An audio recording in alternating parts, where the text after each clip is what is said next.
Do you feel like you are still an executive, or at times are you playing a diplomat?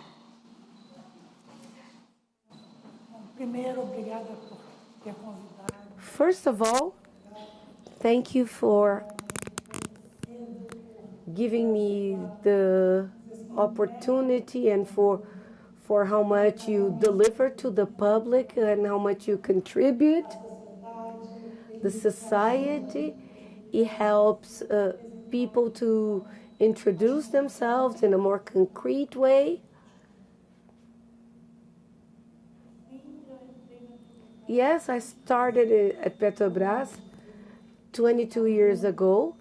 So with my career at Petrobras, I started in the exploration of production until I was invited to be the manager of the National Institute of Oil.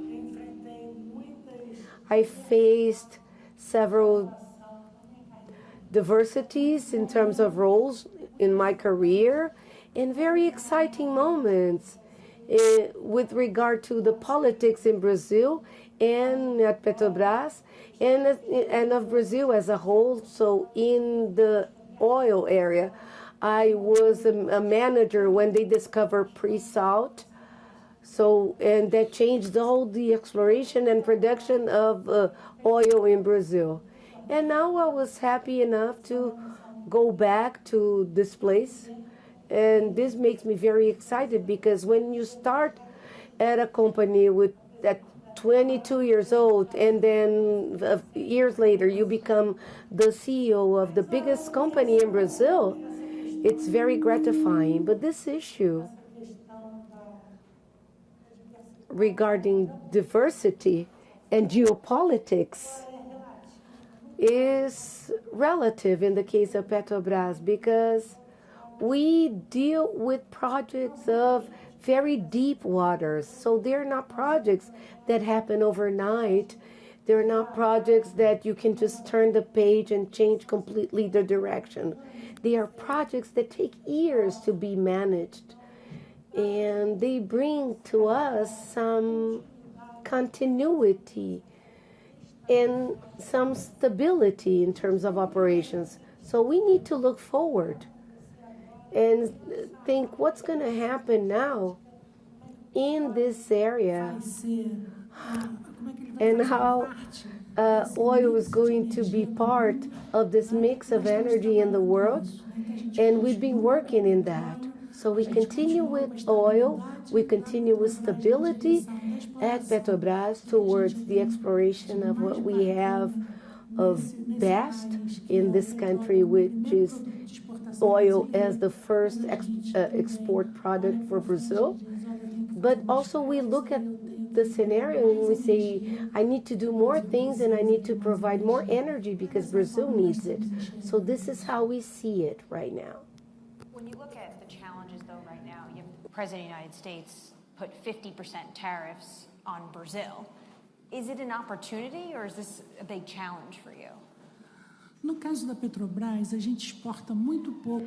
In the case of Petrobras, we export very little to the United States. So even if we were reached by this 50%, our export would be easily directed. We have India, China, Asia, they all demand a lot of our products. So it wouldn't be very difficult to remanage. But we export to the United States. We like these exports, and we buy a lot of things from the United States as well. And we're going to continue doing it. When you look at the global landscape, the president has also put high tariffs on India, trying to pressure them to stop buying crude from Russia. Could that be an opportunity for more Petrobras exports? Sim, nós exportamos a Índia, por exemplo. Well, India, for example, it introduces itself into Petrobras as a procurer of any product that we want to export there, as a buyer.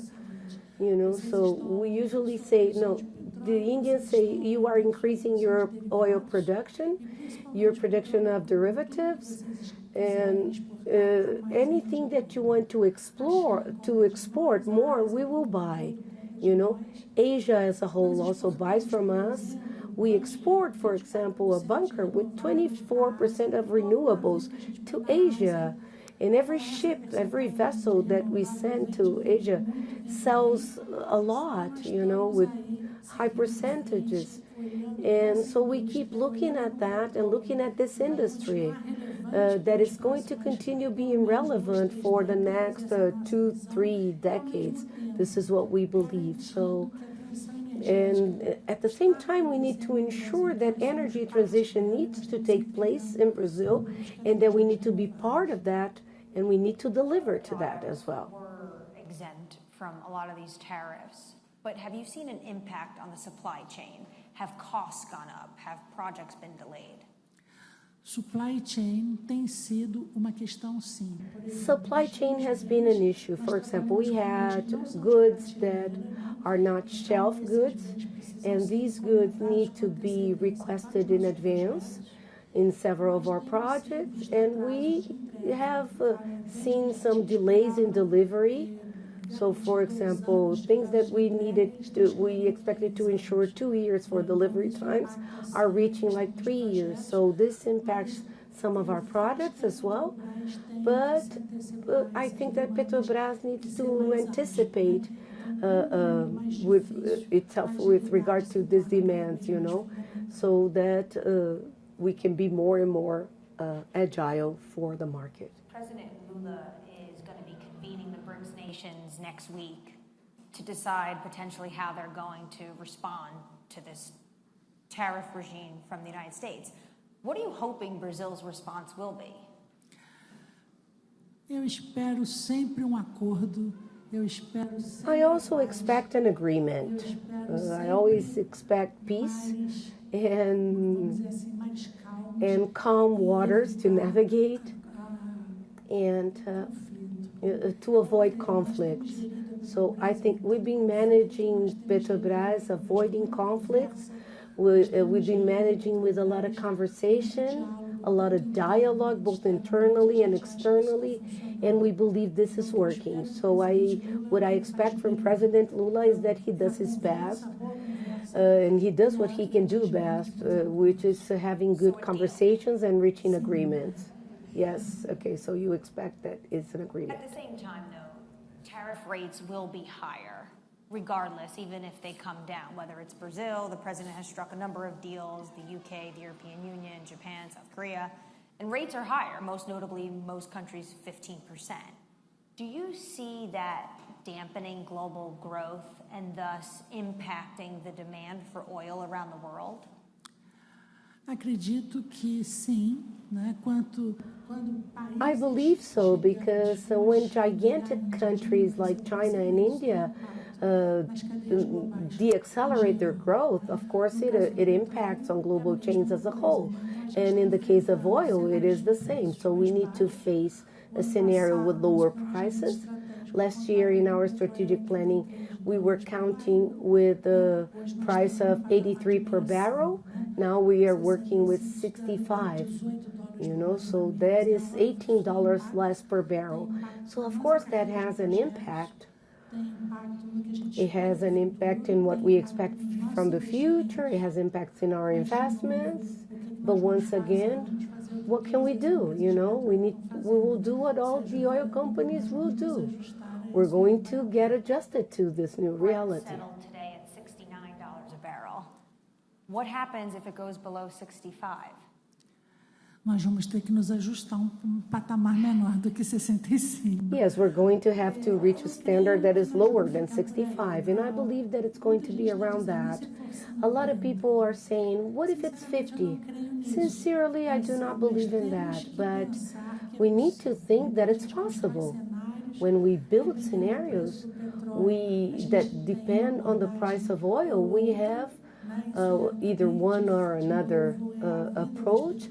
And this is the life of oil companies. You know, sometimes it's very high, sometimes it's very low. And it's been like this for decades already. And then what we do is we adjust. Of course, it's much more comfortable to work with higher prices than with lower ones, but what's happening in Brazil currently with this tariffs is that maybe, depending on this tariffs and the lack of possibility of exporting some grains, this may even accelerate our energy transition to more renewable fuels. For example, we have a patent, a Petrobras patent of co-processed diesel.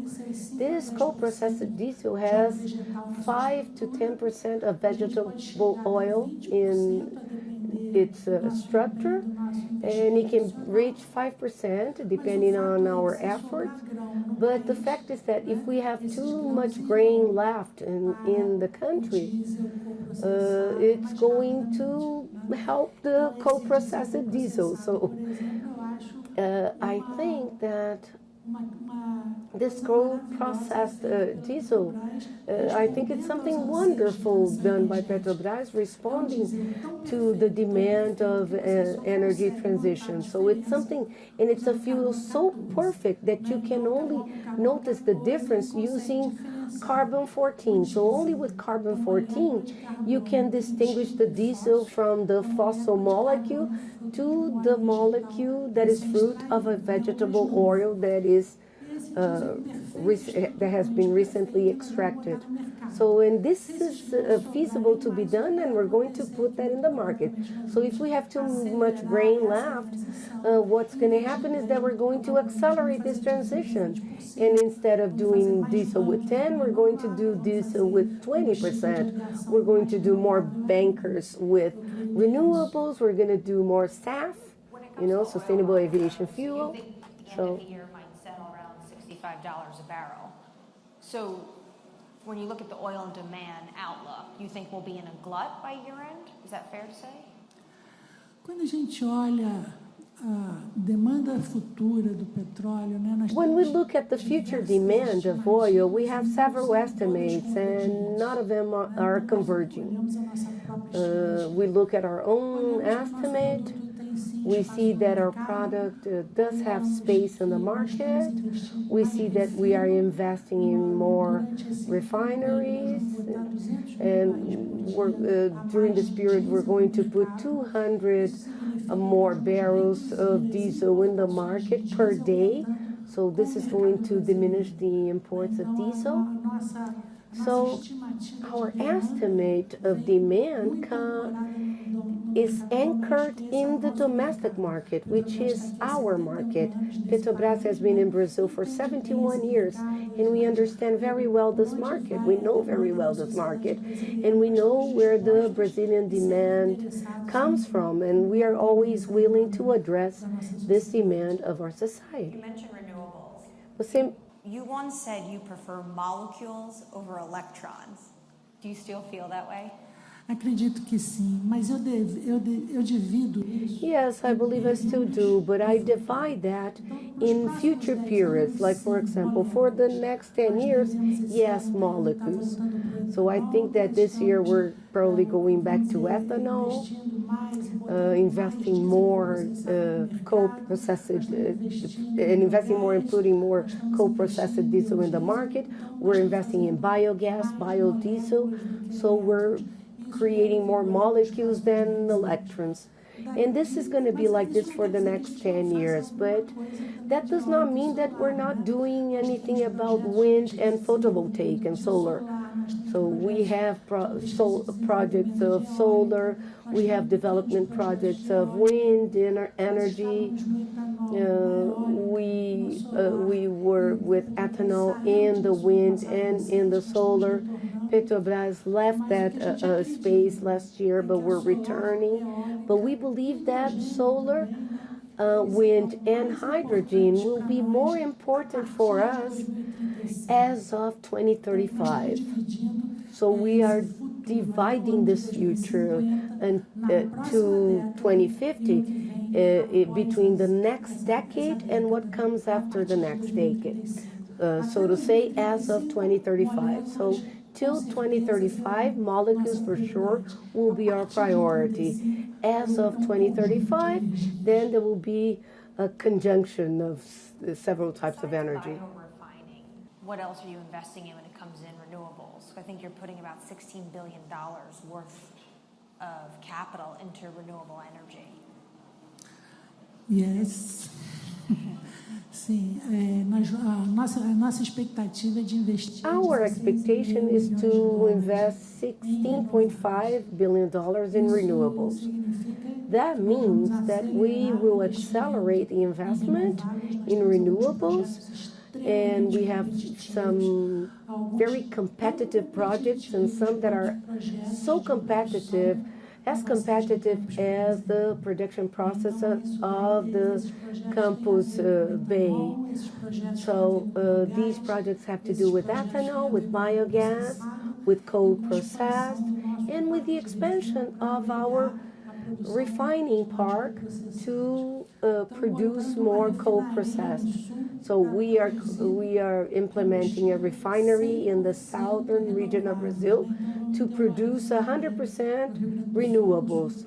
So we're going to have a refinery that will produce 15 barrels per day, and there we're going to work to produce 100% renewable fuels. So all the products that are in this refinery are going to be renewable. And at the same time, we're investing in research and development to make these projects, these renewable projects, more accessible in terms of final cost to the consumer, because after all, in the end of the day, it's the consumer that pays that bill. And I've been saying that with energy, we're going to do with energy transition what we did at pre-salt. In the beginning, nobody believed in pre-salt. People said that this pre-salt could not be produced. It was too far from the coast, too deep, that it was very difficult to deal with. But we showed that with a lot of research and development and knowledge accumulated over decades, we were able to face that challenge. And today I'm saying that we're going to do the same with energy transition, because it's important to say that currently our energy matrix is already 52% clean. So we have 48% of fossil energy in our matrix, 52 is clean. And Petrobras was a pillar to achieve that, and it's going to continue being. So we will see a country that will need to have at least 64% of renewables in its matrix, and we're going to be there supporting that. The car companies are all really focused on electric vehicles, especially when it comes to China. How have you thought about that impacting your business? Is this a business you think Petrobras could be a part of at some point?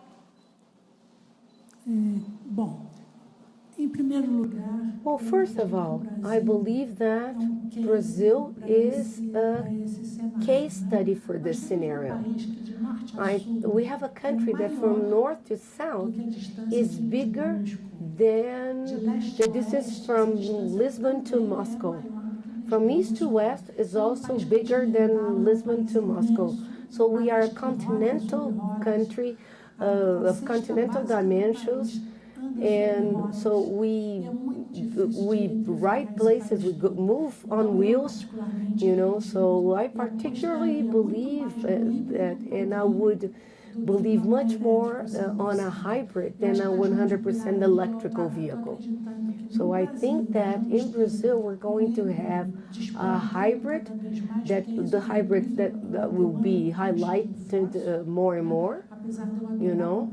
Although I love fossil fuels, but we cannot deny what's happening.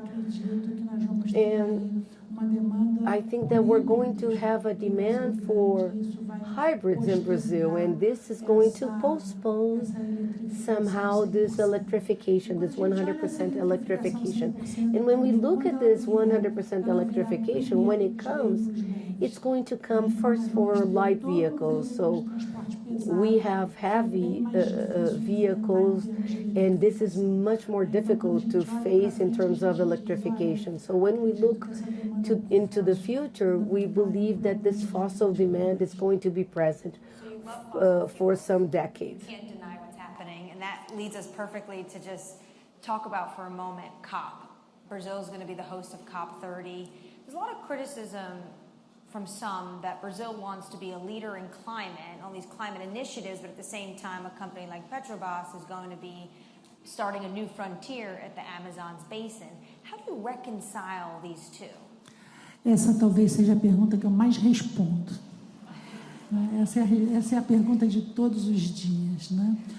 Mas nós temos Probably this is the answer that I'm most asked. I think that the first thing is that emissions in Brazil, in terms of energy, are only 25% of the Brazilian emissions, while the emissions of fossil fuels in the world are 68 in the energy sector. So Brazil itself is already distinguished in terms of energy, in the sector of energy. So the average emissions in the world for the energy sector being 68 is more than twice as much than Brazil. So Brazil advanced a lot with regard to ethanol. So we have 30% of ethanol in the blend with gasoline.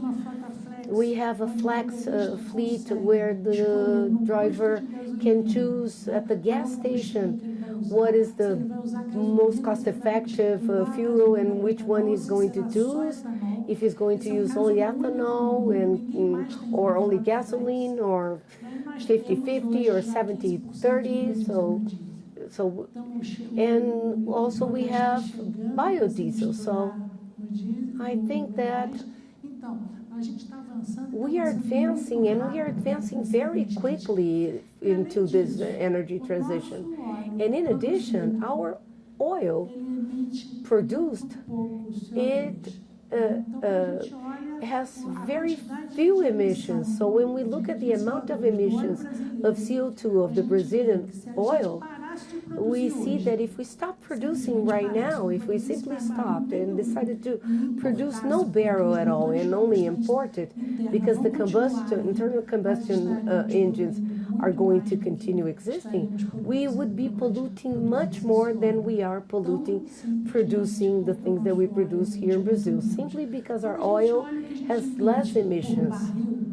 So when we look at the emissions per barrel in Brazil, we are close to the emissions of the United States. But the United States has emissions that are methane plus CO2. And so the amount is more or less the same as Brazil. And so, but methane, it's the same amount that Brazil has in terms of emissions of CO2, but methane has 42% more emissions than CO2. So when we look at the map of the methane emissions in the world, we'll look at the Gulf of Mexico and that part of the American continent. So this we don't have here. We are working very well with reductions over the past 10 years. We reduced more than 40% of CO2 emissions, more than 60% of the methane emissions, and Petrobras is still working on that. So soon we're going to be providing no emissions, and we're going to solve that problem in virtually 2 years. And I'm sure this question is going to come up until COP30 in November. I also want to end on just with the ethos of why we're all here. I've covered OPEC and the oil and gas industry for years, and I can name the women that have made it to the top on one hand. What is it like to be one of those women? Bom, é como eu disse para você, né? Quando a gente entra num setor petróleo, aos 22 anos. When we go into the oil field at 22, you know, believing that you want to work in that company, and the company takes you to be the CEO of this company, of course you feel very excited, but it comes with a lot of responsibility, because now we're benchmarked for other women. So what I see behind that, in addition to a lot of responsibility and a feeling that we cannot fail, because if we fail, we close the door to the other women, we look and say, this is a position that I would like to be an example of opportunity for the career of several women. So girls now starting in engineering, I like to say the engineering career did not disappoint me. You can trust that. You know, when I look at the energy industry, it hasn't disappointed me yet. So I would like to show these girls that it's possible. It's possible to be an engineer. It's possible to have a career in the energy area, even if this area is more populated by men. And it's possible to get to the top. And I would like to say, please do not give up trying, you know, because when we do that, we are the ones that are, you know, Magda, behind. thank you so